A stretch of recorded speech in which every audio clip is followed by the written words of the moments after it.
Muy buenas tardes tengan todos nuestros miradores, oidores, bebedores, miradores y masticadores de la palabra que se expresa a través de nuestro canal de YouTube, La Comuna de la Palabra.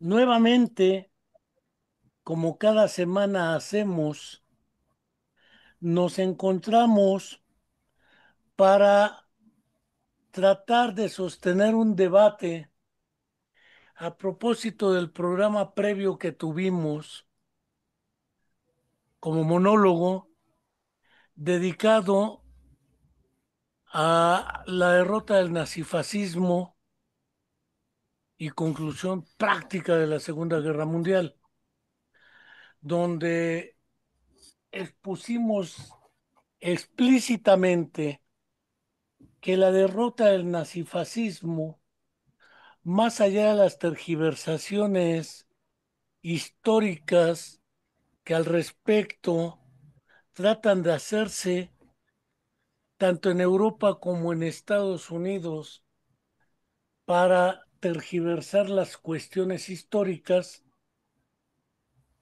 un colega de nombre Rubén Ángel Pérez Menéndez, quien expresamente y explícitamente, face to face, cara a cara, Anlagen, Anlagen, cara a cara, ha sostenido que el planteamiento es, en el mejor de los casos, discutible y en el peor de los casos, erróneo si se atribuye la derrota a la ex-URSS y al Ejército Rojo.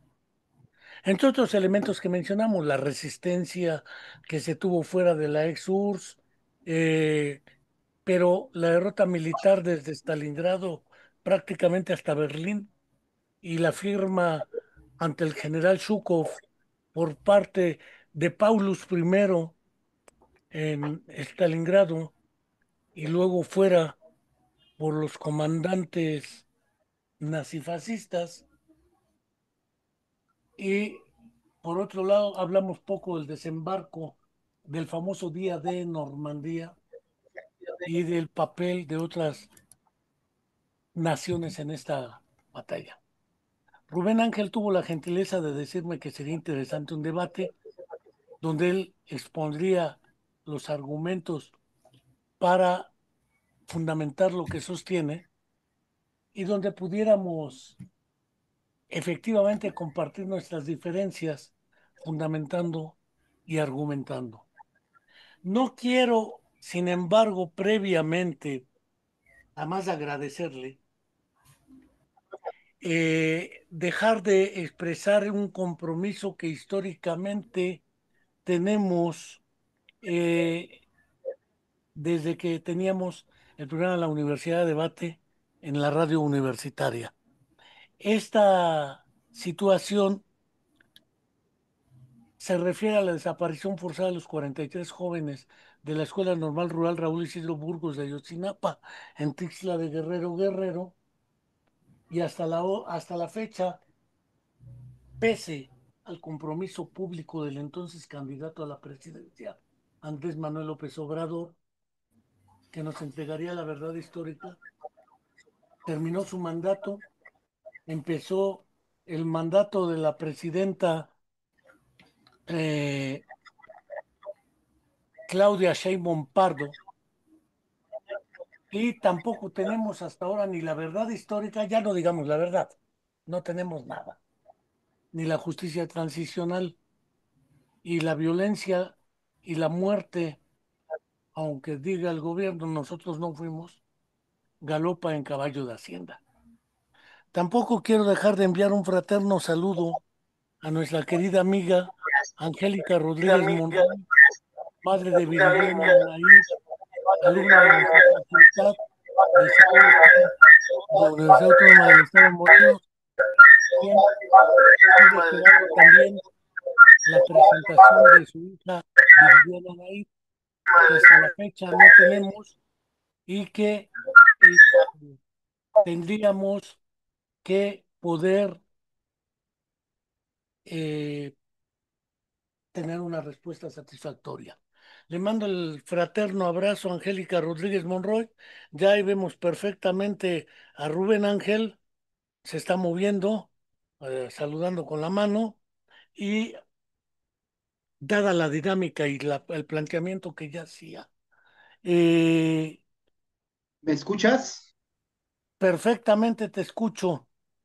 Ya Ah, ok, nada más bueno, sería pues cuestión de,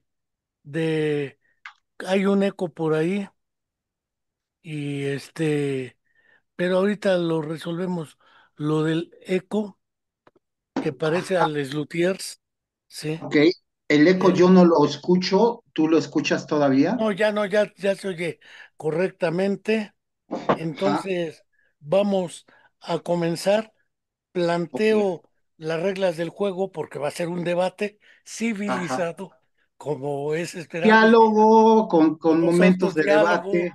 debate, Ajá, confrontación ideológico-argumentativa, histórica, sobre esta cuestión de la Segunda Guerra Mundial. Sabedor soy que eres estudioso de estas cuestiones desde muchos años atrás.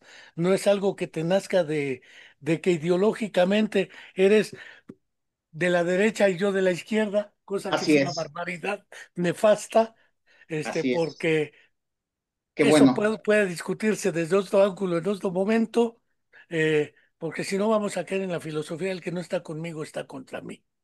órale. Pero una primera parte para que plantees lo que consideras, creo que yo ya tuve la ventaja de un monólogo previo, donde expuse Ujú. una serie de argumentos desde el pacto de Brest-Litovsk para que la Rusia naciente, todavía no URSS, pero ya no imperio, se saliera del frente oriental de los nazis y se pudiera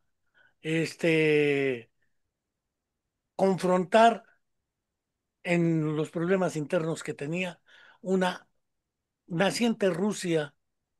Naciente Hasta el URSS. 23 se hace URSS con la constitución del 23-24 y todas las sesiones que hubo ante el imperio o lo que era el frente alemán era al imperio por un lado al alemán, austrohúngaro dijeran en ciertos momentos, y lo que era el imperio turco, que ya no era otomano, pero era turco, que estaban en el frente oriental. Después del acuerdo de Brest-Litovsk viene la constitución de la URSS. Después viene un pacto mutuo de no agresión conocido como el pacto Ribbentrop-Molotov. Finalmente fueron, no sé si tácticas de dilación o de ganar tiempos, pero finalmente Alemania decide en la Operación Barbarroja invadir Rusia y tomar hasta Moscú. Ahí fue donde la puerca torció el rabo. Ahí dejo planteado el problema y pues, te dejo la palabra y la pantalla. Y gracias. Ah, muchas gracias, Enrique. No, no, pues gracias, Enrique. Pues, ante todo, pues por la oportunidad y pues contento, ¿no? De estar aquí. Y pues bueno, una disculpa por todas las broncas técnicas que tuvimos ahorita y que le sigo teniendo. Entonces, si por ahí se mueven algunas cosas, agradezco la paciencia, pero no quiero hablar mucho sobre esto, pero bueno, es posible que esté presente. Sobre todo porque pretendo compartir un bosquejo de presentación, así hecho así como que muy a lápiz.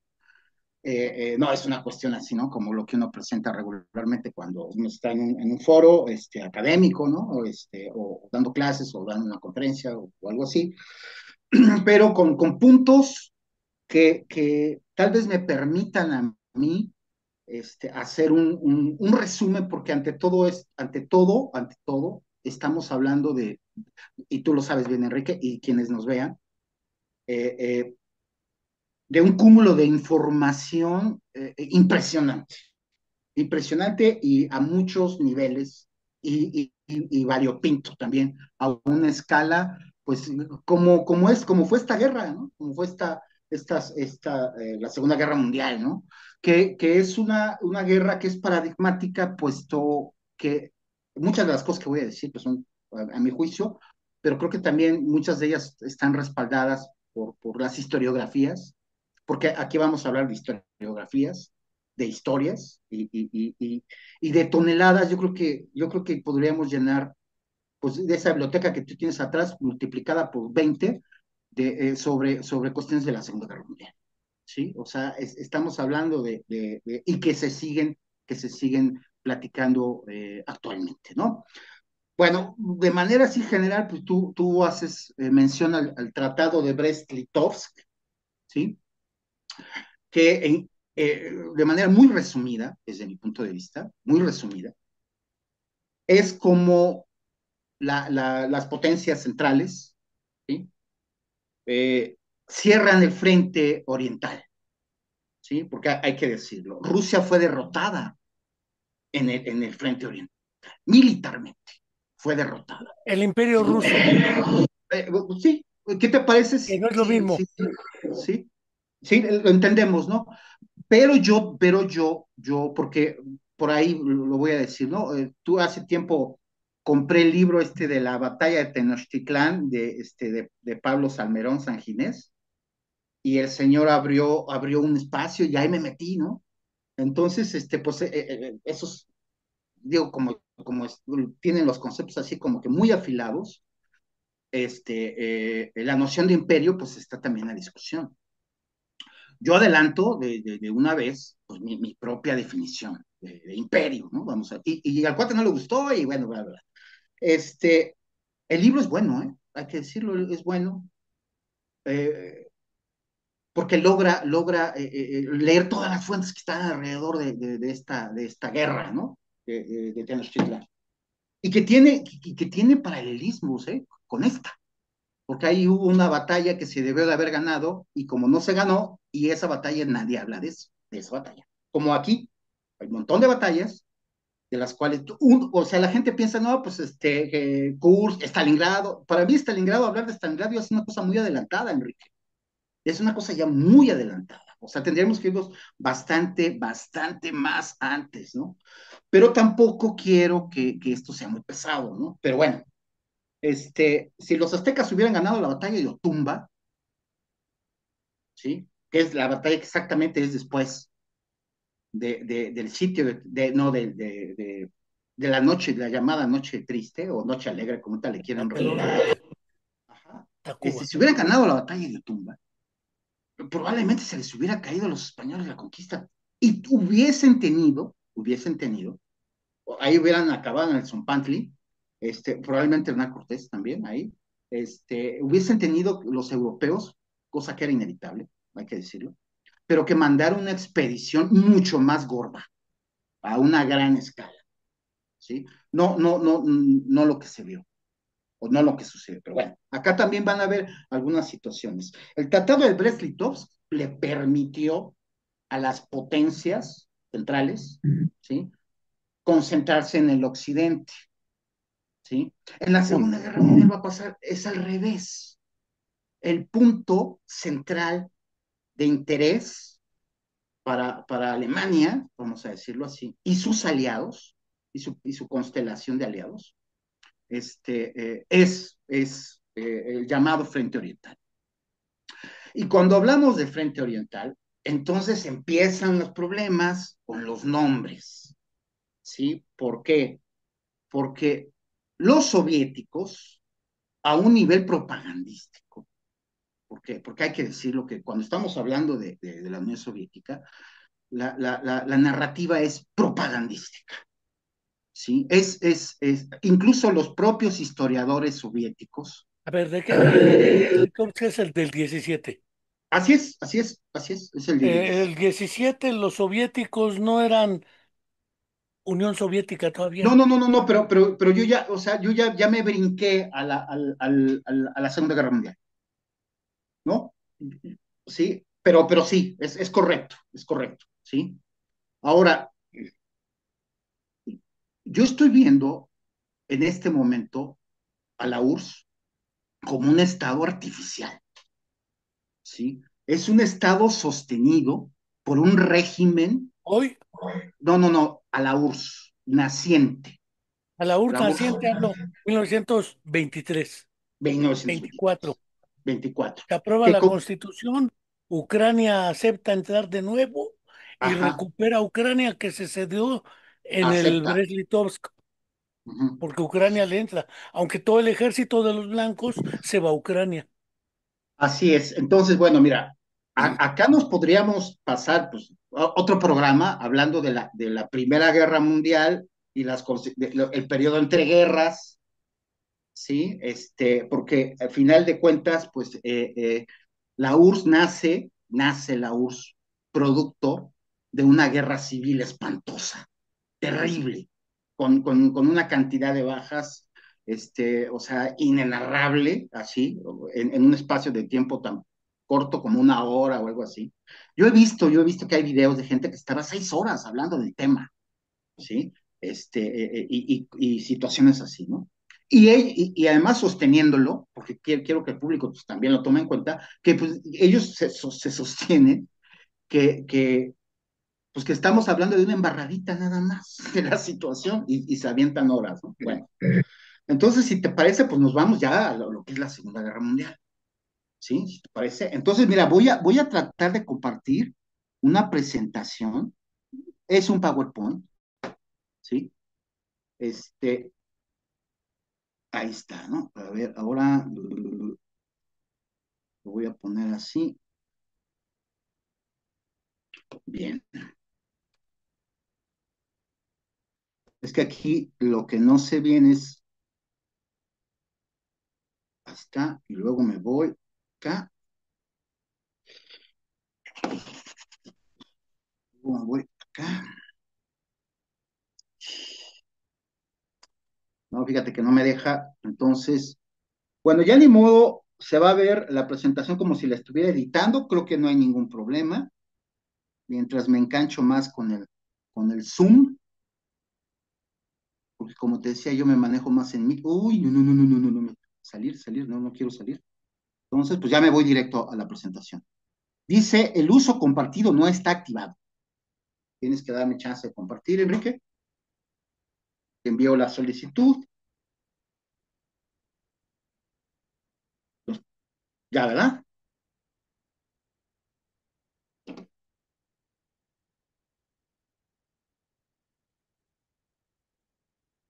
No sé si ya se está viendo.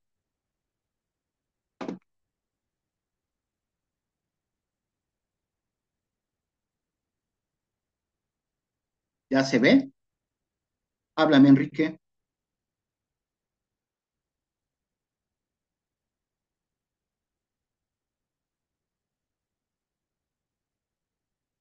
¿Me escuchas, Enrique? ¿Te escucha?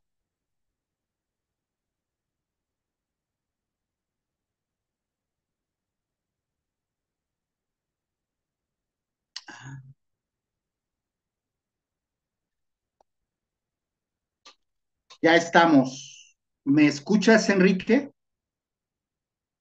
Yo no te oigo, ¿eh? Perfectamente se escucha.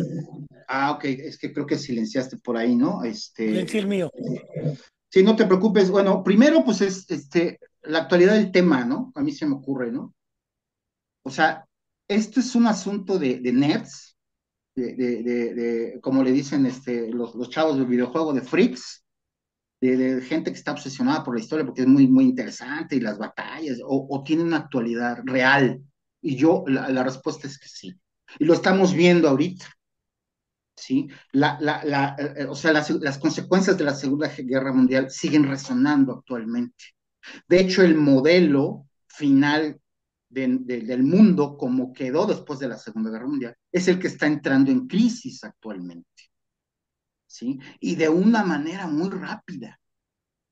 Y no sabemos dónde va a acabar, ¿sí? No sabemos qué es, ¿sí? Pero sigue siendo esta idea muy imperial, ¿sí? Muy de dominio, ¿sí?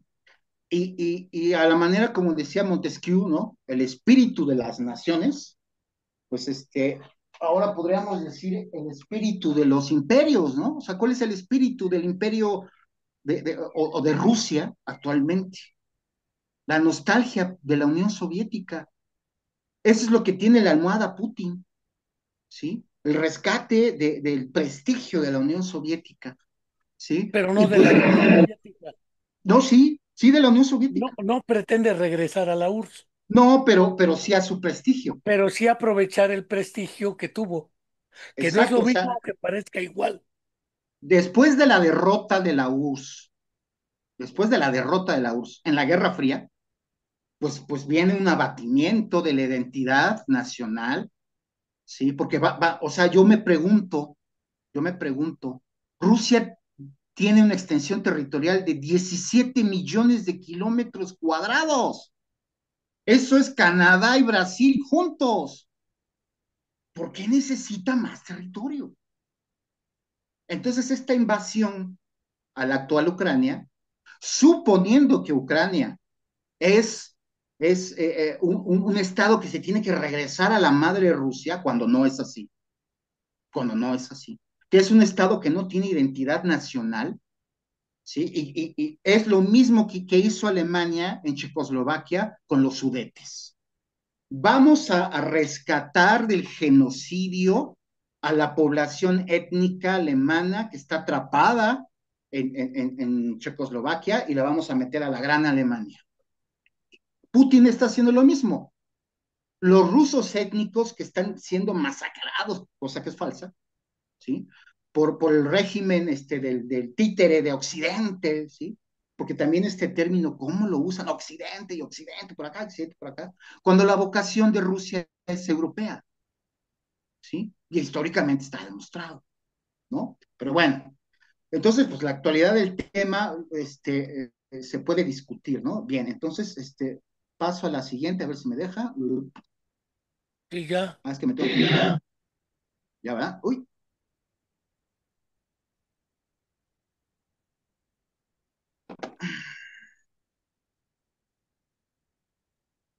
bueno, estamos en esto, ¿no? Ahora, el título que tú le estás poniendo al tema, ¿no? Puede y debe, puede y debe atribuirse a la Unión Soviética la derrota de esto que tú estás creando, ¿no? Como un concepto que para mí es muy debatible del nazifascismo, que debería de ser fascinazismo, ¿sí? Puesto que el fascismo, facere, pues desde el Imperio Romano, ahora sí que viejo, de ahí lo agarró Mussolini y todo esto, pues es previo al nazismo, ¿sí? Y aquí yo quiero establecer una situación también que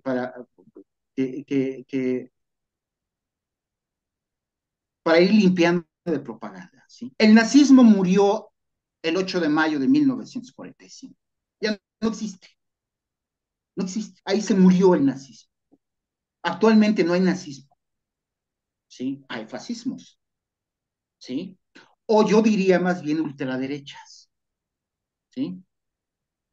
Pero ¿por qué los líderes actuales necesitan resucitar algo que se murió hace más de 80 años? ¿Sí? Hace más de 80 años y unos pocos meses, porque también el motivo para estar en esta plática es que se están cumpliendo 80 años del asunto, ¿sí? Entonces, Putin dice, no, pues es que los nazis de Ucrania, no existe eso, no existe. Se murió el 8 de mayo de 1945, en Berlín. Ahí se murió. Sí, los nazis, porque también hay que decirlo, yo prefiero hablar de Alemania, porque siempre en todos los programas y en todos los documentales y en mucha narrativa, es el mundo contra los nazis. No, no es el mundo contra los nazis, es contra Alemania, ¿sí? Porque no todo el esfuerzo alemán es nazi, ¿sí? No todo el esfuerzo alemán de esta guerra es un esfuerzo nazi. Ni todos los alemanes que pelearon en ella tenían la agenda ideológica nazi como motivo de victoria, sobre todo después de 1942. Sobre todo después de 1942. Es decir, y ahorita tal vez a lo mejor a través de preguntas, no sé, ¿no? Bien, ahora, la respuesta pues yo la estoy dando desde mi punto de vista. Definitivamente no puede sostenerse que la URSS tiene el mérito de la derrota contra Alemania. Definitivamente no. Ahora, que esto es cierto, tú lo mencionaste, que el 80% del ejército alemán estaba metido ahí, en ese gigantesco esfuerzo, es cierto, ¿sí? Y aquí viene el argumento de las vidas, de los, tú decías 20, pues no son 20, son más, ¿sí? Yo he leído, he visto, la última cifra son 27, yo creo que probablemente son más de 30 millones de ciudadanos de la Unión Soviética, ¿sí? Yo veo a la Unión Soviética en esta guerra como un estado artificial, ¿sí? ¿Por qué digo un estado artificial? Y lo voy a mencionar groseramente, como un imperio, el imperio soviético, definitivamente, ¿sí? La apropiación de la enorme cantidad de población que vive en la Unión Soviética, vive a fuerzas en la Unión Soviética, ¿sí? La cantidad de seres humanos, la cantidad de ciudadanos pertenecientes a la Unión Soviética que pelearon del lado alemán, se encuentran por millones, ¿sí? Se cuentan por millones, Enrique. Entonces los historiadores dicen, bueno, ¿y dónde están las milicias del no pasarán? ¿Te acuerdas de la guerra civil española, no? Las Claro. milicias del no pasarán, republicanas, ¿no? De todos los voluntarios internacionales que fueron a pelear del lado de la República contra el franquismo fascista, ¿sí? En esta guerra no va a haber una oleada de personas por dos cuestiones. Primero, sí, porque en Europa, es que ahora no lo comprendemos, pero en el mundo de aquel tiempo, el comunismo para Europa Occidental representaba una situación de una fobia, de una antipatía tremenda, por un lado. Por otro lado, porque Stalin nunca lo permitió. Stalin nunca permitió la ayuda, o sea, que gente de otros países fueran a pelear a la Unión Soviética por razones muy establecidas. No quería Stalin, el régimen, fuera desnudado cuando las personas fueran a ver lo que realmente era la Unión Soviética, que era una dictadura militar, ¿sí? Construida desde los planes quinquenales de 1925, ¿sí? Para la guerra, ¿sí? Yo recuerdo, por ejemplo, cuando mi papá me llevó por primera vez al Palacio de Bellas Artes, ya ves que hay un mural ahí precioso, Diego Rivera, en la escalinata donde se ve el sueño comunista preciosamente pintado, pues ese sueño nunca se dio, porque desde el principio Lenin, ¿sí? Y está representado en muchas fuentes, y mucho más con Stalin, ¿sí? La idea es construir una economía, construir un Estado gigantesco, aparato político-militar. Entonces, toda la economía de la Unión Soviética no va a ser para el sueño comunista, ¿sí? De todo lo que significa el comunismo con sus buenas intenciones. No, es un Estado militar, ¿sí? Y las cifras, pues ahí están, ¿no? Bueno, ahora vamos a pasar un poquito.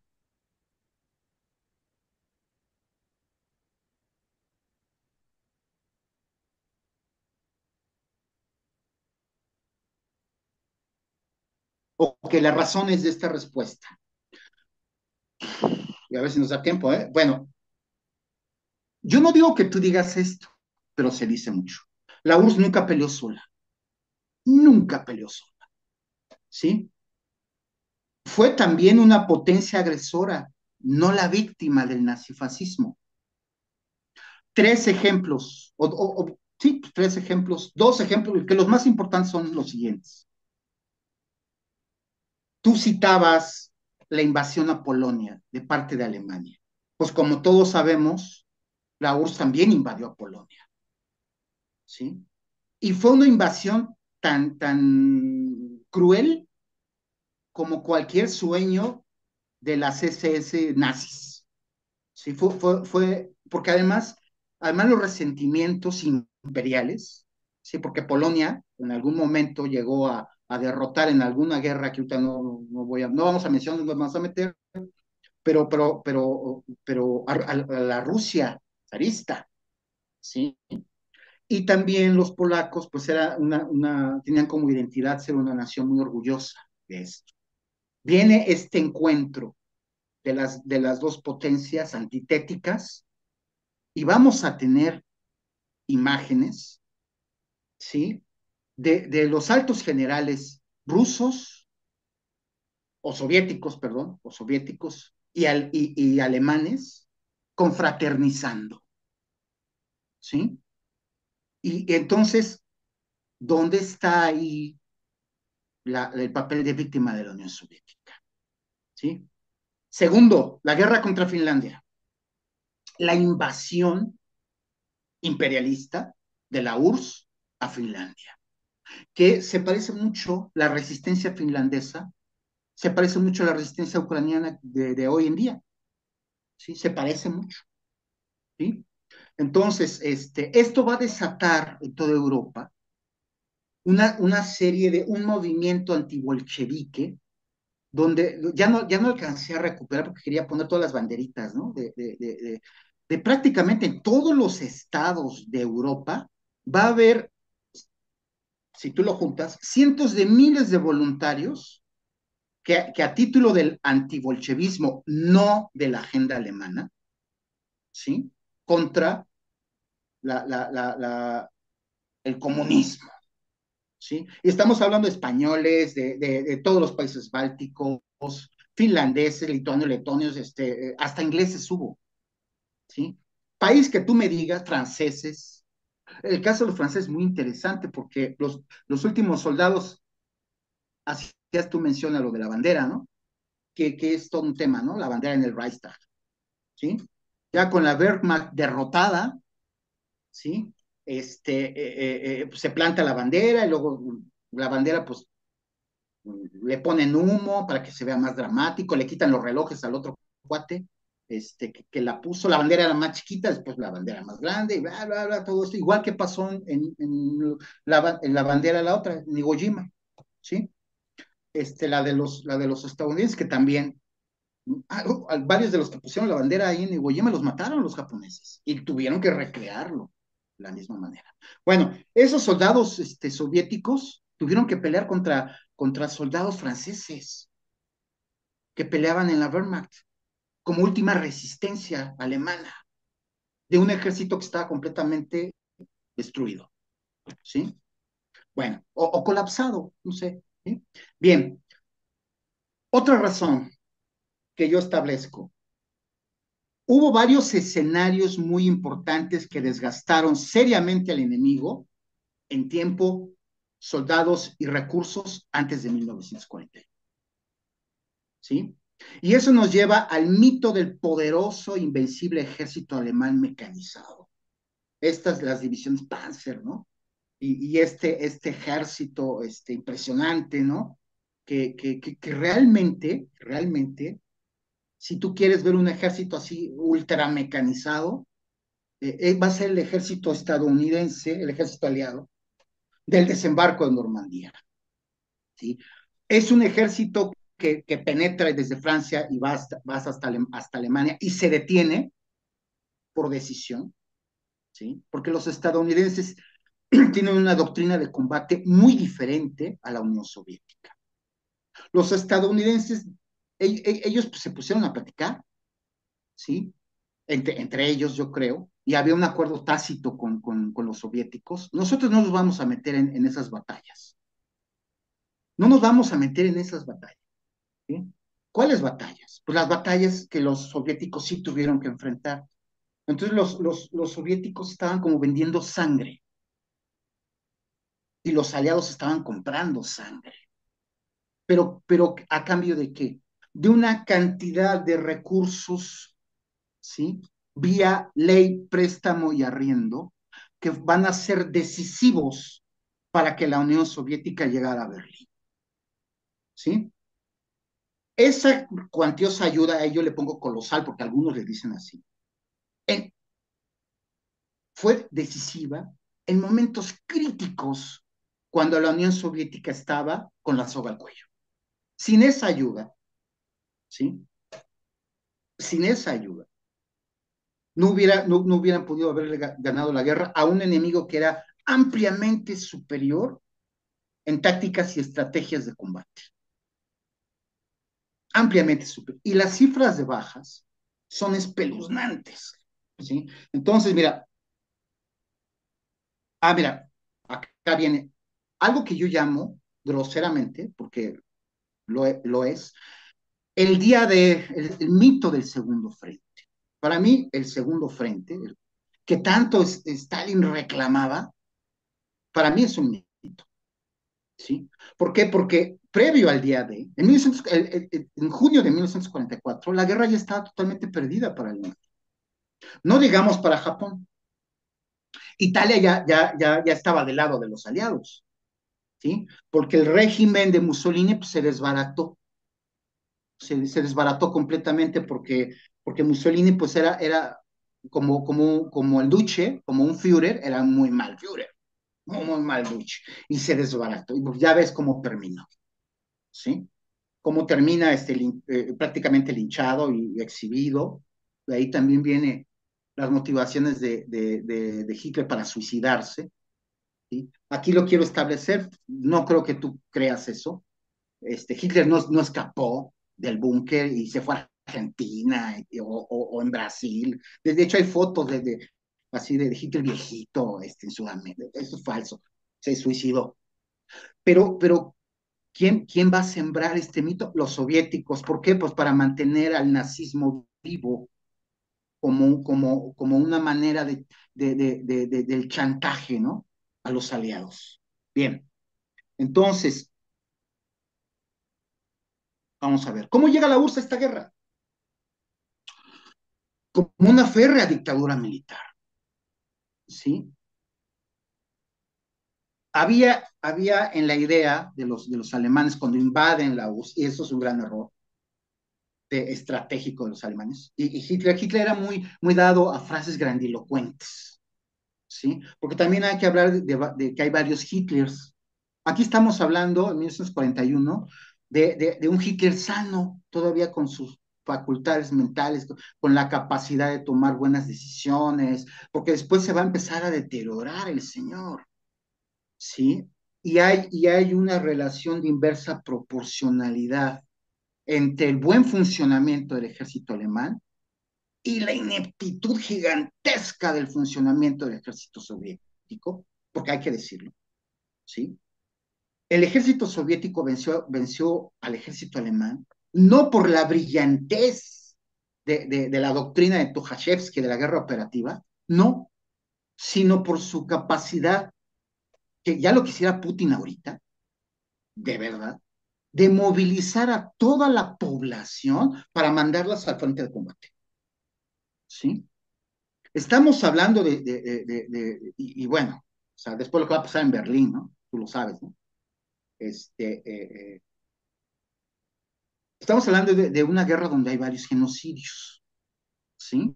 Porque del único del cual se habla es el holocausto hebreo, judío, pero hay más, ¿sí? Hay dos holocaustos soviéticos, yo diría, que es el que va a provocar a Alemania con esta invasión, que es una guerra de exterminio, así, es una guerra de exterminio, total, ¿sí? Sin ningún criterio político de conciliación con ningún sector de la población que iban conquistando, ¿sí? Entonces vamos a tener aquí a un ejército que es tan bueno, ejército alemán, vamos a decirlo así, ¿sí? En esta doctrina que viene desde Clausewitz y este señor Guderian, Karl-Heinz Guderian, que además fue el que estuvo así de llegar a Moscú. Este teórico de las fuerzas, de los panzers y todo este rollo, pues puso en práctica sus doctrinas, ¿sí? Pero ¿qué es lo que va a suceder de repente, ¿no?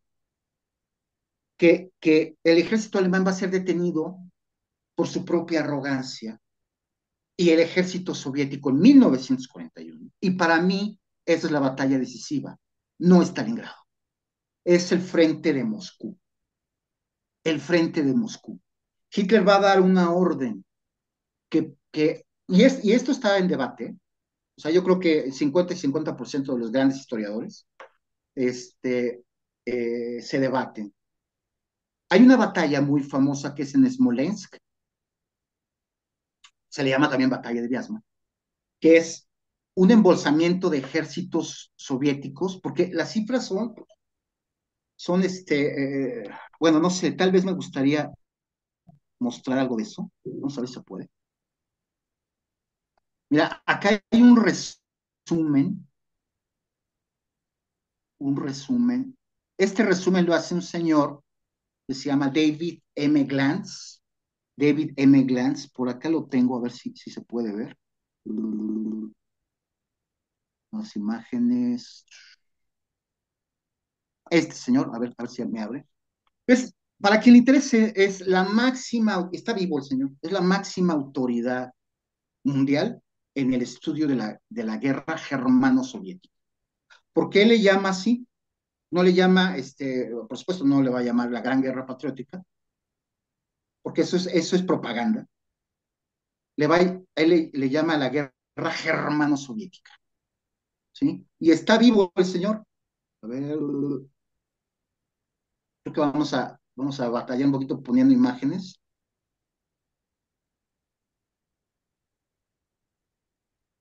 Bueno, mientras lo abre, me regreso acá. Se está viendo el Word? No, Bueno, se ve un entonces cuadro negro. dice, favor, alejar esta ventana con la aplicación compartida. Bueno, pues la alejo.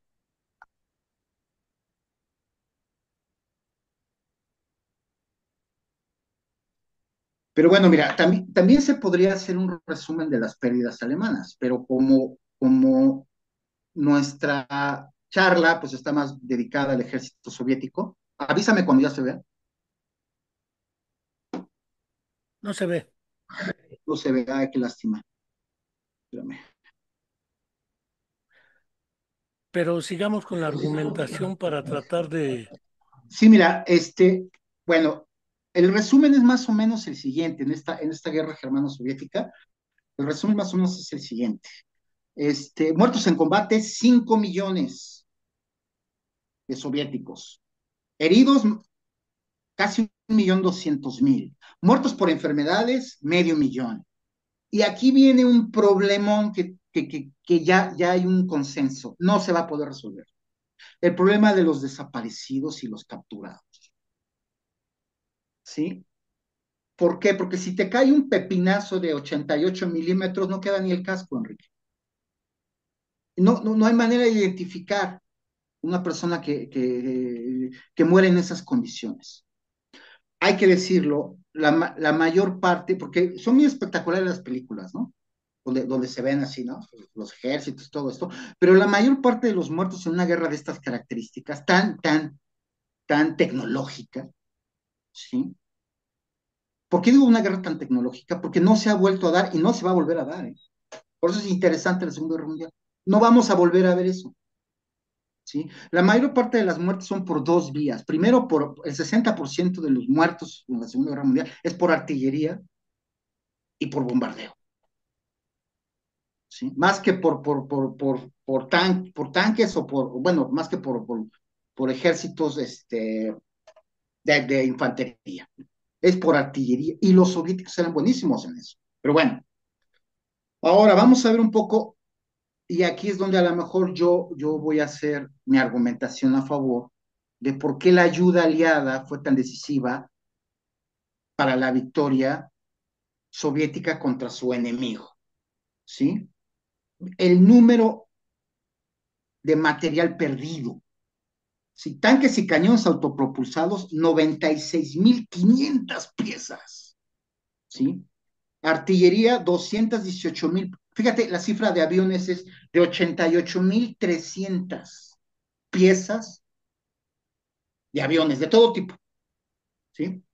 Y luego viene aquí un recuento, lástima que no se pueda ver, de todas las batallas, ¿no? Que batalla por batalla este señor va haciendo, si, quien lo quiera ver, busque en internet, está un artículo que lo resumen, que se llama Batallas olvidadas de la guerra germano-soviética. Bueno, lo voy a minimizar. Bueno, ahora no sé si está viendo, yo lo estoy viendo en pantalla, no sé si se ve algo Acá en no se pantalla. ve. Bueno, qué se está viendo en pantalla, Enrique? Ayúdame. Nada más tu PowerPoint. Ah, perfecto. Bueno, entonces, bueno, ¿cómo llega la URSS, no? Ahora vamos a preguntarnos cómo llega Alemania. Cómo llega Alemania a la guerra con la Unión Soviética? ¿Sí? Bueno, Alemania llega a la Unión Soviética con un problema, espérame,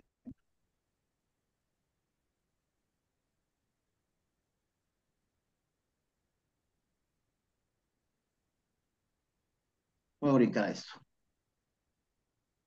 La coalición alemana, porque vamos a hablar de que Alemania se lanza a esta guerra con toda la arrogancia de que van a aplastar en 10 semanas, ellos dijeron, fíjate, en 10 semanas vamos a barrer al ejército rojo. De hecho, Hitler ya tenía preparado un equipo de demolición, fíjate, un equipo de demolición destinado al Kremlin. Y se iba a hacer un lago ahí, ¿sí, no? Una especie como de un lugar paradisiaco para su idea, ¿no? ¿Qué es lo que anima al ejército? ¿Qué es lo que anima? Aquí sí vamos a hablar de nazismo. Una cosa que se llama doctrina, que seguramente tú conoces, la doctrina del Lebensraum, del espacio vital, ¿sí? Es decir, esto no es una sorpresa para nadie. Hitler fue muy sincero. Desde los años 30, por ahí tengo libros, tengo por ahí un libro que de 1933, Hitler se sentó a decir, nosotros vamos al este, vamos a quitarle a ese pueblo semicivilizado, que es la URSS, vamos a quitarle ese espacio vital que no se merece, que es para nosotros.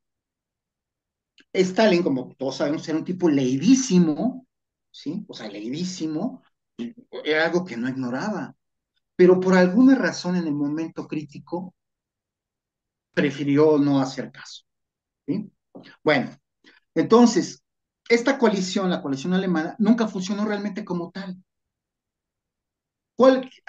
¿A qué nos referimos con coalición?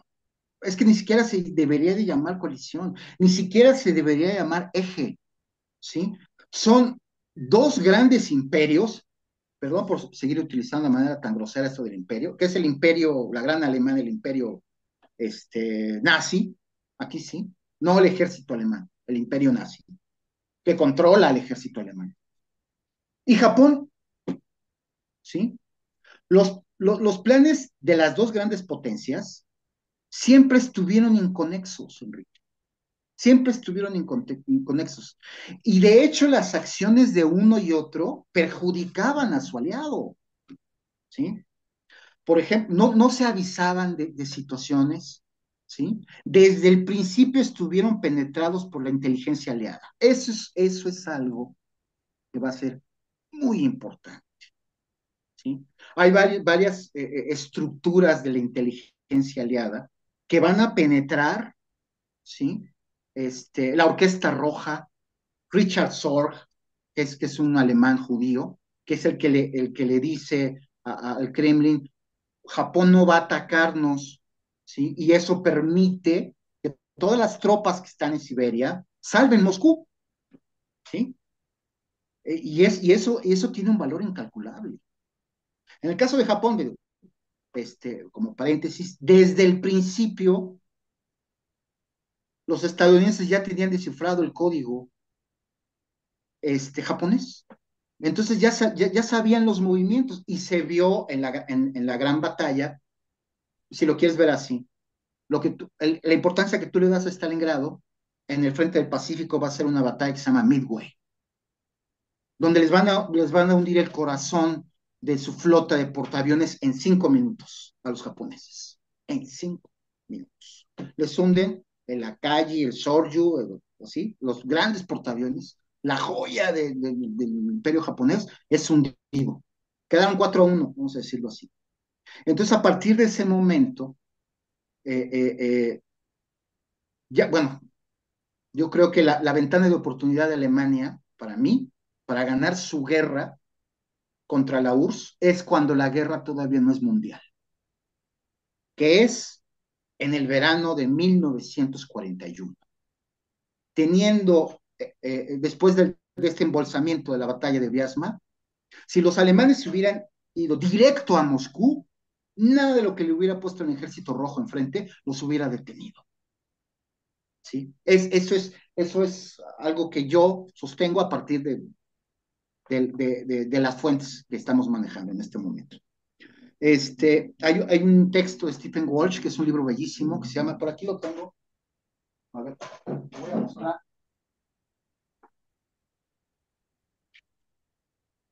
es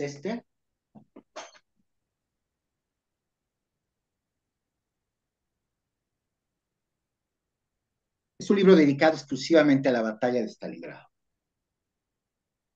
Y hay un montón, ¿eh? Hay un montón. Hay libros también, trata de ser imparcial, pero hay libros sobre la batalla de Stalingrado narrados específicamente desde el punto de vista soviético y con una carga ideológica indudable, ¿no? Bueno, entonces, ese es el eje, ese es el eje, ¿sí? Ahora, el eje va a tener satélites, ¿sí? Bueno, aderezado el eje con Italia. Ya casi llevas 45 minutos. Bueno, si quieres, le vamos parando. No, me interesa plantear varias cosas Adelante, adelante. Entonces, que en principio son fundamentales y como siempre he sostenido que gracias, gracias. probablemente Ajá. haya pensado Jack el Destripador. Vámonos por partes. Para mí el primer referente histórico es el Acuerdo de Brest-Litovsk o el de Brest-Litovsk por tres razones. La primera, el Imperio ruso, el Imperio turco y el Imperio austrohúngaro, no existía Alemania, vamos. Los tres imperios no solamente tienen el frente oriental. Tengamos presente un dato que no has considerado, que todas las versiones históricas están cargadas ideológicamente, de uno o de otro lado. La neutralidad no existe como el jabón medicinal del perro agradecido. Nada es neutro aquí. Todas las versiones están a favor o en contra de uno o de otro. Y todas las versiones, más o menos, tratan de fundamentar las narrativas más cercanas a su punto de vista. La idea de la neutralidad ideológica en la historia, en las ciencias sociales, como decía el buen Adolfo Sánchez Vázquez, es la otra ideología, la ideología de la neutralidad ideológica. Pero ese es un punto de partida que me parece fundamental. ¿Por qué parto de Brest-Litovsk? Porque el Brest-Litovsk ya prácticamente había terminado la Primera Guerra Mundial. Es 17. La Primera Guerra Mundial es 14-17. Y 19. la URSS naciente, que no existía todavía como URSS, necesitaba un respiro para su guerra civil interna. Ese pleito le costó al entonces Partido Obrero Socialdemócrata Ruso Postgroup, bolchevique y menchevique, una ruptura por la cesión de Sí. Polonia, Finlandia, Lituania, Letonia, Estonia y Curlandia. Es decir, eso pertenecía al Imperio Ruso. Al negociar el Brest-Litovsk,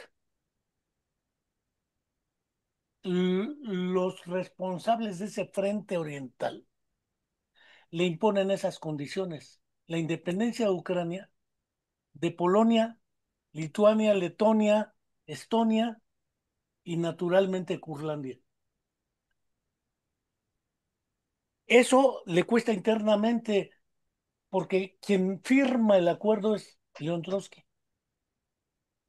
Lenin ya estaba tocado de un primer intento de homicidio que le habían dado ya un tiro. Lenin, como sabemos, muere en 1924 y lo sucede Stalin. Hay muchas versiones de si Stalin le dio cuello, toda esa historia me parece más de rumores que de evidencias claras. Es decir, si Stalin le dio cuello a Lenin, no hay evidencia. Que después se pelea con el ministro de Cultura y Educación, con el mismo Máximo Gorki, que vienen pleitos internos, Con Stalin Trotsky, Trotsky también, sí, pero creo que el cuerpo de dirección del Posdru, Lenin, Trotsky, Stalin, eran unos tipos bastante leídos, políglotas y bastante informados de qué pasaba en el mundo. Economía, filosofía, política, lo que gustes. Vamos, hasta el Stalin publicó un libelo ahí sobre lingüística y el marxismo, que muchos hemos cuestionado. La relación con Sostakovich y los músicos, con Tchaikovsky, con Prokofiev, etcétera. ¿Sí?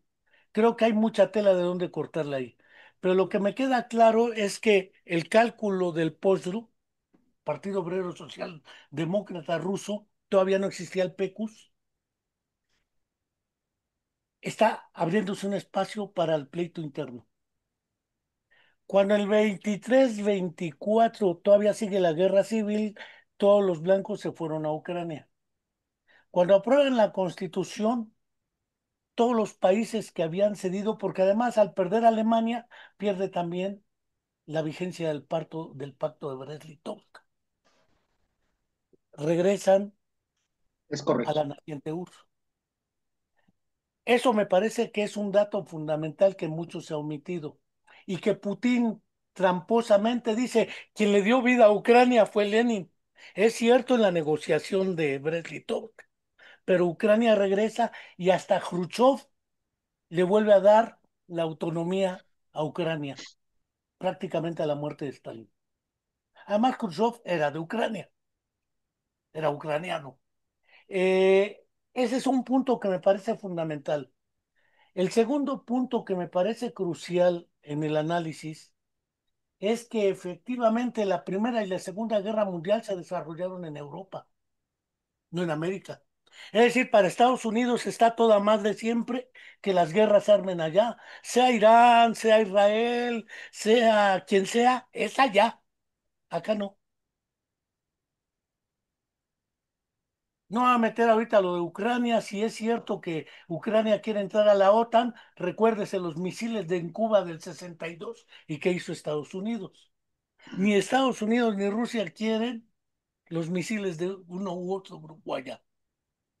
Eso lo dejo ahí nada más para ver cómo los intereses de Estados Unidos y de Reino Unido, que sí bombardeó entre el 17 y el 24 a la naciente URSS, porque eso también está documentado. Sí. El enemigo era la URSS naciente. La crisis del 29 pone una situación económica de reestructura mundial. Pero no solo la crisis del 29, la economía de guerra es fundamental, según mi opinión, y esa poco ha sido analizada y Lenin la analiza muy claramente. ¿De qué vive la industria bélico-militar si no es de las guerras? Si no hay guerras, ¿dónde venderían las armas? ¿Quién produce, distribuye y utiliza las armas de destrucción masiva? Hasta ahora no hay un solo país, incluyendo a China o a Rusia, que hayan utilizado bombas atómicas, salvo Estados Unidos y en Japón, cuando ya era innecesario porque Japón estaba derrotado históricamente. Eso lo Mm, señalaste. Japón no tenía ya nada, Hirohito no tenía nada. mm, El emperador estaba liquidado más o menos. y el imperio, dijeras tú, el imperio japonés. Que ese sí era Porque imperio. además, cuando después se mete a China, la alianza Chiang Kai-shek Mao también le da otra pegotiza. Pero ahorita no me meto con China. El asunto Mm, es que efectivamente no, eso no es cierto. el inicio de la Segunda Guerra Mundial no inicia, como dices, con la invasión a Rusia, inicia con la inyección de Austria. Ahí se ha cuestionado mucho si, por ejemplo, entre paréntesis, El síndrome de Asperger se debe llamar síndrome de Asperger porque Asperger Hans nunca salió de Austria y entonces era pronazi, no necesariamente como tú lo dices. Los ciudadanos no son necesariamente ideológicos, no son un monolito ideológico, ¿sí? Que se le cambie de nombre al síndrome de Asperger porque Asperger era nazi y no se salió nunca y porque trabajó con Hekelius. Ahorita se anexa a Austria, en menos de 2 semanas toma Francia, el ejército francés se subordina a Alemania, se anexa una parte de Polonia porque en el acuerdo de Molotov-Ribbentrop tenían el acuerdo de dividirse Polonia en dos partes. La más cercana a Rusia la toma Rusia y la más lejana la toma Alemania. Era parte del acuerdo que ni Stalin ni Hitler pretendían, eran tiempos para los dos. Eso también es claro, no era de que me voy a pegar fielmente, no me... De momento necesitaban prepararse para la guerra los dos. Rusia o la URSS ya de esa época tenía la certeza de que Alemania iba a intervenir. Y Stalin, viceversa, mandé, y viceversa. claro, claro, pero Alemania no tenía la certeza de que Rusia iba a tomar Alemania. Es decir, Mm, el país que invade es Alemania. Probablemente, como dices, si ha entrado antes, pudiera haber ganado fácil Alemania. Esas suposiciones no dejan de ser también especulativas. Si mi abuelita hubiera tenido ruedas, hubiera sido triciclo, pero no las tuvo. Cuando Espérame, deciden entrar, sí, déjame hacer un paréntesis. sí, Muy rápido.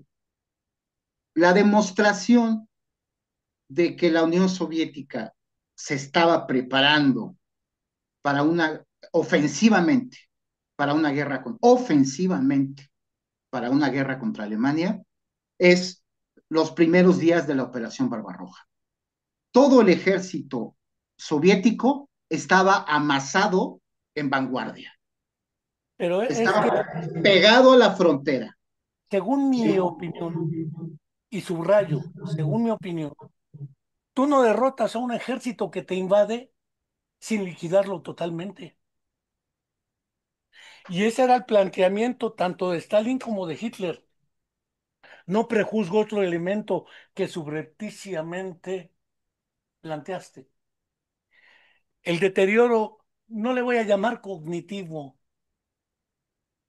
psicológico, emocional de Hitler, porque lo mismo puede decirse del deterioro de Stalin. Así es. Este, no prejuzgo ese asunto porque sería tanto como atribuir al fenómeno de la psicopatología este tipo de eventos que trascienden a la psicopatología de los personajes dirigentes. Creo que efectivamente tienen un poder de influencia importante, pero no explican el hecho histórico de la Segunda Guerra Mundial. Efectivamente entran a Rusia. Tenía planeado Hitler, porque eso lo hizo Stalin, hacer la marcha del triunfo en Moscú. Y quien la hizo fue Stalin como la marcha de la derrota, haciendo marchar a los soldados nazis y alemanes detenidos. Eso está claro también. Iba por la liquidación total Hitler. Si Así Hitler va es. por la liquidación total y como bien dijiste, Stalin lo tenía previsto, necesitaban ambos un espacio de tiempo para armarse hasta los dientes.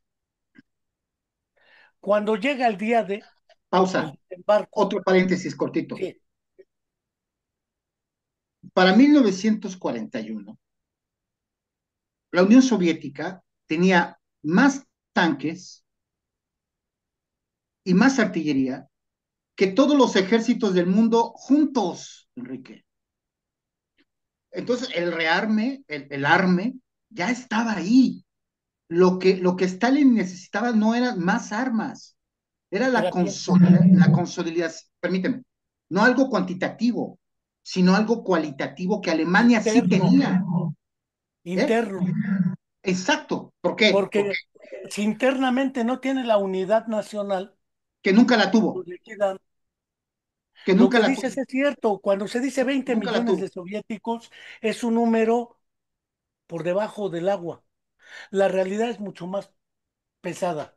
No hablo de los 6 millones de judíos porque eso es ideológico. ¿Qué? La Pero tecnología existió, que ¿eh? ahora están Existió. utilizando, mandé, Existió. El holocausto judío el existió. holocausto existió. Permíteme, permíteme, Quien permíteme, toma y permíteme. lidera, Y ese es, permíteme, y ese para Alemania, permíteme, no, no quiero interrumpirte, Enrique, pero es que estás tocando puntos que son centrales. Y ese para Alemania va a ser otro frente. El, fre- claro, el frente del holocausto, o sea, la cantidad, de Enrique, de recursos que se destinaron a las operaciones de limpieza étnica son enormes. claro, La cantidad de trenes, la cantidad de tropas, es otro la frente, cantidad, o sea la cantidad el gasto es que otro hizo frente. Alemania, ¿sí? O sea, si lo hubieran puesto en el frente de guerra, las cosas hubieran sido menos complicadas. Pero Sí, continúa. pero el problema, aparte del holocausto como otro frente, tengamos claro que la mayoría de los grupos de resistencia en las naciones tomadas por Alemania fueron dirigidas por los partidos comunistas internos, en su amplia mayoría. Yo Todos ahí se decían difiero. comunistas, aunque ideológicamente a la hora de la derrota ya no coincidieron. En Sensberger, toda esa clase de la intelectualidad europea, mucha de ascendencia judía, era marxista. Entonces, el frente de la resistencia que ha sido omitido es un frente importante interno dentro de cada nación. Pero ¿quién lo Tengamos omite? claro que la guerra civil española ya había acabado en el 39. ¿Quién lo omite? Lo que eran los republicanos ya estaban liquidados. ¿Quién lo omite? Rusia, porque no solo fue el ejército rojo, fueron también los grupos de resistencia en Francia, en Grecia, en Italia, etcétera, dentro de los cuales había muchos marxistas, judíos. Entonces, tenía varios frentes Alemania. Perdón, Enrique, para Pero mí la esos derrota fueron. militar, permíteme Ajá. nada más acabar esta Sí, sí, idea, sí. la derrota militar de avanzada viene de dentro de Rusia hacia afuera, Alemania. Y Rusia va derrotando al ejército alemán, o germano dijeras, en los diferentes estados donde va entregando el poder a sus grupos, Checoslovaquia, Hungría, Rumania, etcétera, ¿sí? Y después ya se ve el conjunto de conflictos. Pero el otro asunto, según mi opinión, es Yalta. Ya tenían prevista la derrota de Alemania y tenían que pactar. Inglaterra no tenía capacidad mayor que no fuera la propuesta de la hoy inútil ONU, ¿sí? De la hoy inútil ONU, que fue la propuesta de Franklin Delano Roosevelt, que por lo demás ya estaba muy liquidado, no solo por las secuelas de la polio la época, sino porque ya estaba viejo y más liquidado que Stalin. Después muere, el primero en morir es él. Después Stalin y después Churchill. Pero si te fijas, no está Charles de Gaulle. Y Charles de Gaulle es una parte de la resistencia en Francia, aunque era de la derecha. No voy a prejuzgar si es ultraderecha, además. Pero lo que queda claro es que esa unidad en Yalta, aunque hubiera entrado, por eso Francia siempre ha estado atrás de estas grillas, de las grandes negociaciones, aunque Macron se pare de pestañas, ¿sí? La ayuda efectivamente, si por aliada entiendo Estados Unidos, o si por los aliados eran Francia, porque el ejército de Francia estaba liquidado, Italia estaba liquidado, Grecia estaba liquidado, pues era Estados Unidos. Pero decir que los aliados, después del día D, aseguran en lo famoso yunque martillo, pusieron la barrera para que llegara el martillo. En realidad, en Berlín se juntan y ahí ponen el muro que separa. Aparece la OTAN y aparece el Pacto de Varsovia. Me parece que el problema ideológico preexiste a la negociación en Yalta. porque el primer problema era, una vez ganada la guerra, ¿cómo va a quedar el mundo? El asunto de Polonia era crucial. El asunto de quién paga toda la derrota y todos los destrozos en Europa y particularmente en la ex-URSS, prácticamente. Estados Unidos pagó todo. Eh, Sí, pero ¿cómo hacerlo responsable a Alemania del hecho? Era el pleito de Stalin ahí. ¿Sí? Aparte del asunto de Alemania y de Polonia, estaba el asunto de la Organización de las Naciones Unidas, que era la idea que tenía Roosevelt y que ahí queda, en un antidemocrático Consejo de Seguridad que no funciona a la hora de la verdad. Entonces, el punto es que efectivamente la economía de guerra, que salva las crisis del capitalismo también, porque la economía de guerra de producción, distribución y venta de armas, no veo que sobreviva sin las guerras, las que sean. Paréntesis, paréntesis. Pero hay una diferencia entre ambas economías de guerra, ¿sí? Vamos a hablar de Estados Unidos como un imperio, ¿sí? ¿Sí? Vamos a hablar ¿Quién de tiene Estados más Unidos. bases militares? ¿Quién ha invadido más países? Espérame, ¿Quién da pero no, no, no, no, no, asesoría no, no, no, no, no, no, internacional? no, ¿Quién no, da? no, Estados espérame, Unidos. espérame, espérame, pero en el contexto de la Segunda Guerra Mundial, no de la Guerra Fría, en el contexto de la Segunda Guerra Mundial, ¿sí? Y con Alemania va a pasar algo similar, ¿eh? Por increíble que parezca, por increíble que parezca, no sé de qué quieras que hable primero, de Estados Unidos y de Alemania. En el orden de lo que tú lo dijiste, Estados Unidos. Estados Unidos, sí, la economía de guerra la lanza, ¿sí? La lanza, pero sin sacrificar el estilo de vida del American Way of Life. Pues claro, porque está de este lado, Espérame, la guerra espérame, está allá. espérame. Pero si tú ves la situación en la Unión Soviética, o sea, es un estado donde los campesinos son esclavos y los obreros son siervos. En Estados Bueno, Unidos no sucedió eso. Espérame.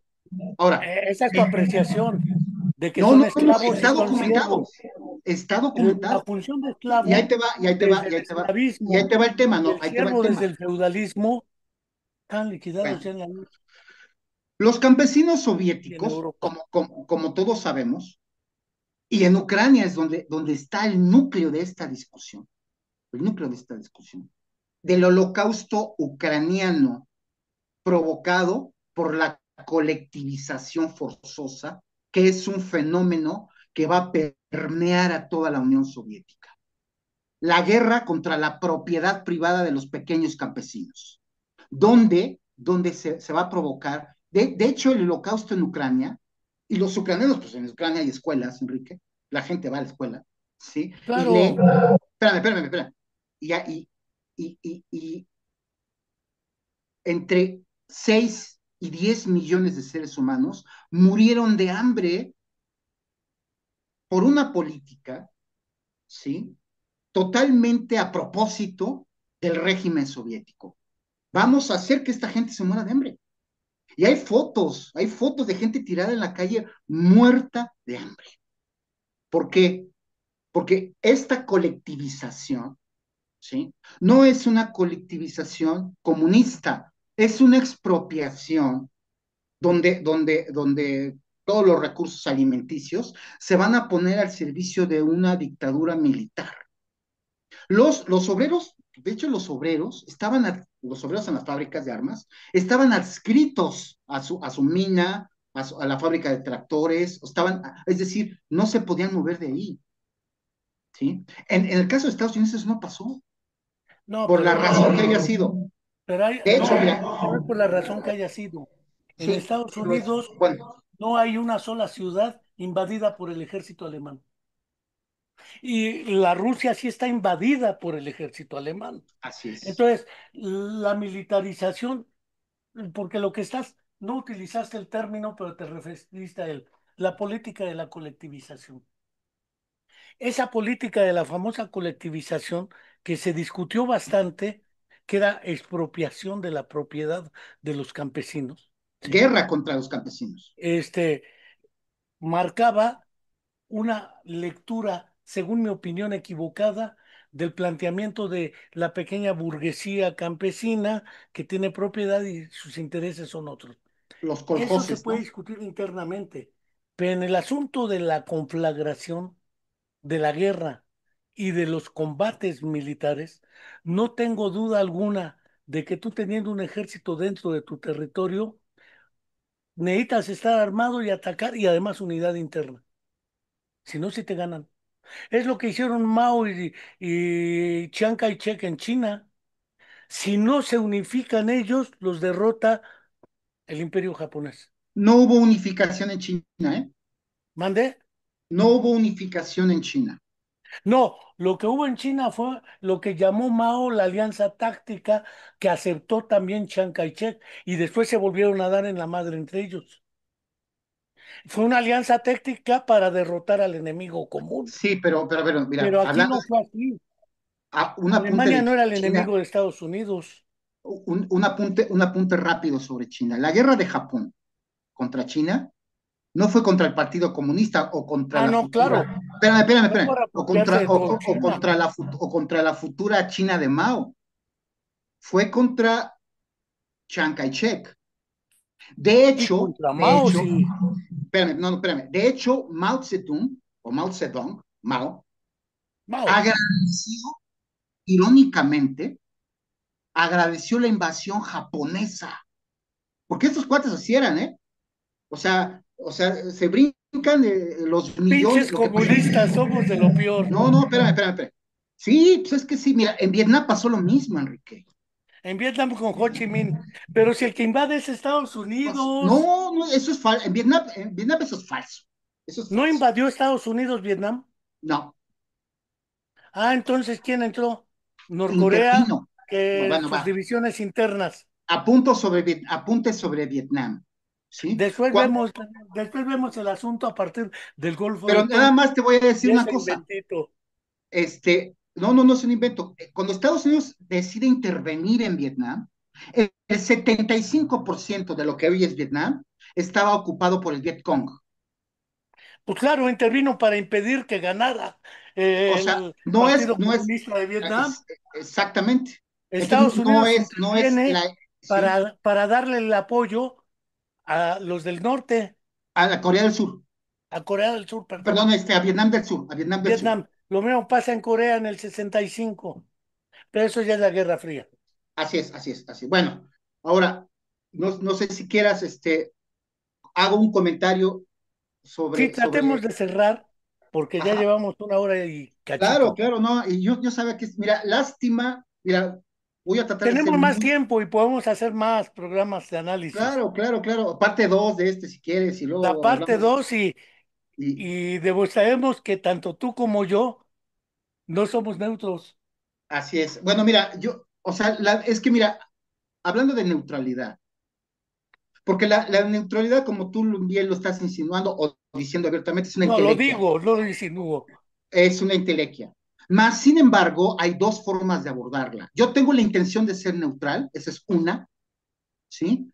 O yo tengo la intención de no serlo, ¿sí? Y contra lo que se tiene que combatir es contra la intención de no serlo, puesto que aunque yo quiera ser neutral, nunca lo voy a poder, ¿sí? ¿Por qué? Porque no quiero hablar de positivismos y estas cosas que me harta, ¿sí? Pero hay una historiografía de los dos lados que decisivamente quiere ser no neutral. Ahora, yo voy a decir, voy a decir algo optimista. Estamos viviendo ahorita una época muy positiva en el estudio de la Segunda Guerra Mundial. Hace 10 años, yo recuerdo, que se conmemoran los 70 años, ¿sí? Todavía no eran las redes sociales, eran foros donde escribíamos, subíamos cosas y debatíamos ahí, ¿sí? Los foros, los famosos foros. No teníamos la literatura que actualmente tenemos. La Unión Soviética al caer, Ni la infodemia. espérame, y en infodemia, sí. Bueno, había otra infodemia, una infodemia más organizada, ¿no? De la que hay ahorita, pero la Unión Soviética al caer, ¿sí? Finalmente decide abrir sus archivos, abrir los archivos. Y yo voy a establecer ahorita algo que ya te dije. La historia la escriben los vencedores en la Segunda Guerra Mundial, eso es falso. Los vencedores soviéticos no escribieron su historia, decidieron ocultarla, Enrique, por situaciones de prestigio del régimen. ¿Por qué? Porque esto que yo te quiero enseñar de las bajas del Ejército Rojo son tan espantosas, tan gigantescas, que al develarse estos archivos, este señor Stephen M. Glantz es estadounidense, pero es un fanático del Ejército Rojo. El tipo es un fanático del ejército. De hecho, el objetivo de su obra es rescatar la buena historiografía soviética. ¿Para qué? Para quitarle la versión occidental el peso de lo escrito. ¿Quién va a escribir la historia de la Segunda Guerra Mundial en un primer momento? Y esto es interesantísimo, Enrique, que creo que vale la pena mencionarlo. ¿Quién va a escribir la historia? Estados Unidos, ¿por qué? Porque Estados Unidos, cuando se termina la guerra, hay un fenómeno que se llama Wehrmachtmanía. La Wehrmachtmanía, ¿sí? Tú sabes que la Wehrmacht es el ejército alemán, ¿sí? Sí. En sus tres ramas, ¿no? La Luftwaffe, el Heer y la Kriegsmarine. Los estadounidenses se vuelven fanáticos de los superhéroes alemanes, porque abren los libros y ven los registros, los alemanes eran muy rigurosos, y ven, o sea, dicen, no mames, estos cuatro son superhéroes, hasta los mismos alemanes lo dicen, ¿sí? Los generales alemanes dicen, no, pues estos gringos nos atribuyen superhéroes que nosotros no éramos. Y entonces se va a escribir la historia de la Segunda Guerra Mundial, se va a escribir según la versión alemana, de las memorias pues, de Guderian, de Halder, de un montón de cuates, de Erich von Manstein, que es el mejor general de la Segunda Guerra Mundial, a mi juicio, que es un general alemán, un mariscal así, que le dio unas palizas a los soviéticos, pero hasta que se cansó. Llegó un momento que su prestigio era tan grande que Hitler lo jubiló, dijo, no, no, no, es que eres un peligro para mí, y lo jubiló. Pero los estadounidenses escribieron esta historia para todos nosotros desde el punto de vista alemán. Ahora, ¿qué es lo que hace falta? Lo que hace falta es el punto de vista, ahora yo diría, ruso, porque hay un montón de historiadores rusos que fueron silenciados, No, pero hay que otra fueron, cosa que te que voy fu a hacer muy evidente. Pasa lo ajá. mismo que en la psicología y la neuropsicología.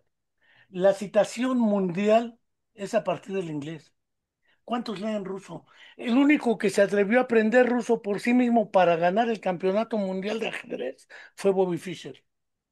Y por su cuenta, porque nadie le ayudó al Bobby Fischer un carajo, era él solito. No, ahora tienen computadoras y todo, hasta el cárcel. Pero lo real es que Bobby Fischer aprendió ruso para estudiar todo Spassky en ruso. ¿Cuántos de los historiadores se han acercado a la propia literatura rusa? Porque hay De hecho, mucho mira, ruso. Stephen Glantz otros Él sí, por historiadores, ejemplo, espérame, pero son de los reconocen contados. que la barrera del idioma, y a mí me pasa, Enrique, yo tengo PDFs, porque déjame decirte una cosa. Antes, se podía bajar un montón de información gratis. Ahora tú lo sabes, picas una cosa, 20 anuncios, Que cobran. y todo te tienes que registrar. Yo tengo por acá una memoria, aquí está mi memoria, ¿sí? Tengo como 8 gigas de archivos de la Segunda Guerra Mundial, En algunos de ruso. ellos en ruso. Entonces veo las fotos y me maravillo, pero el cirílico, pues no sé si Mira, el cirílico ya lo puedes traducir hasta con el Google. así es, pero es una Ahora bronca, ya hay tú muchos sabes. recursos. En esa época, Lenin leía en inglés, alemán, francés, italiano y ruso, desde luego. Lo Así mismo que es. Stalin o Marx o Engels. Es que si no le entrabas por motu propio, quedabas aislado del mundo. Lo mismo pasa en la historia y en el conocimiento en general. Ahora, La mira, barrera de la lengua. si quieres doy mi conclusión y Ándale. ya Y después, después nos echamos una segunda parte. ajá. Pues mira, mi conclusión, sí, que no era mi conclusión, pero yo quería mostrar algunas imágenes muy significativas de soporte a esto que está aquí. ¿Se alcanza a ver lo de la ayuda aliada a la URSS fue decisiva? Sí, una coalición real, un alcance Ok, estratégico. ahí va. eh, ¿Por qué la ayuda a la URSS fue decisiva? ¿Por qué? Porque la URSS perteneció a una coalición real, ¿sí? Tú hablabas de Yalta, ¿no? Y después viene Potsdam, pero el verdadero núcleo de esta coalición pues es, ya está. no, es Teherán. Bueno, pero es que Espérame, déjame decirte por qué. sí, Porque es en el momento donde Roosevelt, y de hecho, Churchill llega a decir, yo soy un teniente de Roosevelt, ¿sí? Yo soy un subordinado de Roosevelt en este momento. ¿Por qué? Porque Roosevelt va a decir algo que va a marcar el fin de la guerra. Fíjate desde Teherán, ¿eh? En 1943, sí, porque la otra, la de Yalta, pues ya es casi el fin de la guerra, y no digamos es el Potsdam. cierre prácticamente Potsdam ya es, todavía estaba vivo Japón, digamos. Bueno, posterior. en ese momento Roosevelt, y todos se quedan de piedra, ¿eh? Todos se quedan cuando Roosevelt suelta esta frase, rendición incondicional. Y se lo dice así como cotorreando a Churchill. Bueno, no, lo que pasa es que en la guerra civil estadounidense, en la guerra de secesión, Lincoln pues dijo, vamos a tratar a los confederados de la siguiente manera, rendición incondicional, no hay más que discutir. O liquidación. Entonces Churchill se le voltea así como a Roosevelt. Roosevelt sí, va a ser rendición incondicional. Entonces no hay más que hablar. Algunos historiadores dicen, si Hitler le hubiera dicho a Stalin en 1941, tal vez a principios de 1942, vamos a hacer un pacto, yo estoy seguro que Stalin hubiera dicho, sí, vamos a hacer un pacto. ¿Sí? Pero ya en 1943 ya no había manera. ¿Por qué? Porque Alemania ya no tenía nada que ofrecer, sobre todo después de la batalla de Kursk, que es interesantísima, que fue un Esa es empate, ¿eh? otra batalla que no hemos Fue un comentado, pero empate, que es crucial. que fue un empate, ¿eh? Un empate militar, pero derrota estratégica para Alemania. Los soldados alemanes decían, Eso es como el ajedrez, Rubén. bueno, ahora mira, Puedes perder una rápidamente, partida, pero no la guerra. sí, mira, rápidamente, la cantidad de ayuda que recibió la Unión Soviética y cómo la recibió, para mí fue decisiva. Por ejemplo, no voy a decir todo, ¿no? Aquí Eso es lo tengo que dice abierto, Donald Trump. Rusia espérame, ganó gracias a nosotros. no, no, pero es que esa es otra, Enrique, no, no, esa es otra, mira, Por favor. espérame, Estados Unidos nunca ha hecho un desfile como lo ha hecho la URSS y Putin y Rusia. Un desfile del Día de la Victoria. ¿Cómo ves que nunca lo No, han no hecho, lo hay. Enrique? No hasta apenas es la primera vez que yo escucho un presidente con este cuate,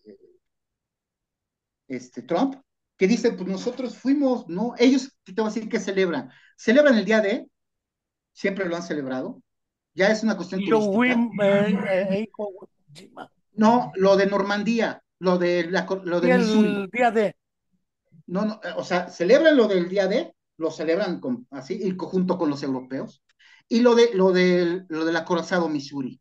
Ellos nunca han celebrado el 8 de mayo. Nunca lo han celebrado. Otra, otra, Europa. otra. Estados Unidos nunca, o sea, difícilmente te vas a encontrar a alguien que diga que Estados Unidos, desde el lado de Estados Unidos, nosotros ganamos la guerra sin la URSS. Eso es falso. Pero al revés sí, sí lo dicen mucho los rusos, y los soviéticos lo decían más, ¿sí? Bueno, voy a hablar nada más de dos cuestiones porque ya no tenemos tiempo. Camiones y trenes, ¿sí? Si tú ves en un mapa, bueno, voy a hablar camiones, trenes y submarinos. Si tú ves en un mapa cómo la ayuda aliada le llegó a la Unión Soviética, es un esfuerzo gigantesco. Por ejemplo, cuando ves los misiles Katyusha, así, los órganos de Stalin, están montados sobre camiones estadounidenses. Más de 400,000 camiones aliados fueron decisivos para la mecanización del Ejército Rojo. Decisivos, ¿sí? Dos, los trenes. La Unión Soviética dejó de producir trenes porque era tal la cantidad, y los trenes, o sea, los trenes tienen una importancia gigantesca en esta guerra. pero gigantesca. De hecho, Alemania era un ejército que se movía por trenes, ¿sí? Entonces, creo que 92 locomotoras alcanzó a construir la Unión Soviética porque Estados Unidos y Gran Bretaña le mandó tal cantidad de trenes, ¿sí? Comida, al- o sea, el ejército rojo fue alimentado durante mucho tiempo por los aliados. El 500% de la producción de comida para el ejército, ¿sí? O sea, el ejército rojo fue superado en 500% por la ayuda de comida de los aliados para su ejército. 15 millones de botas, Enrique. ¿Sí? O sea, el ejército, vemos un ejército rojo victorioso, arrasando desde el 43, 44, 45, pero está transportado, comido, vestido, ¿sí? Con ayuda aliada. Y que podemos decir que si en el 41 la Unión Soviética tuvo el gran mérito de resistir sola, a partir del 42 ya no es así. ¿Sí? Si ellos pusieron la sangre, bueno, pues hay que ver también lo que pusieron los otros.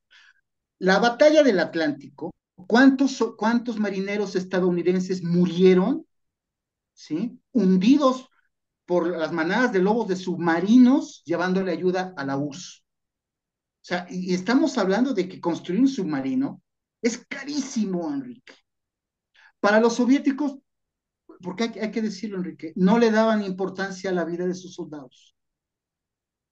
Shukov, el gran general soviético, o sea, el gran general soviético, sus propios soldados le decían el carnicero, porque no tenía ningún empacho en mandar, nos destruyeron una división, vamos a mandarles otras 20, a sabiendas que esas personas iban a morir. Y ya por último, el destino de los prisioneros soviéticos cuando termina la guerra y regresan a la URSS. Todos regresan al Gulag, Enrique. Si después de este sacrificio estábamos esperando que el régimen pues reconociera el sacrificio que hicimos, pues ¿qué crees? Stalin apretó todavía más la tuerca, ¿sí?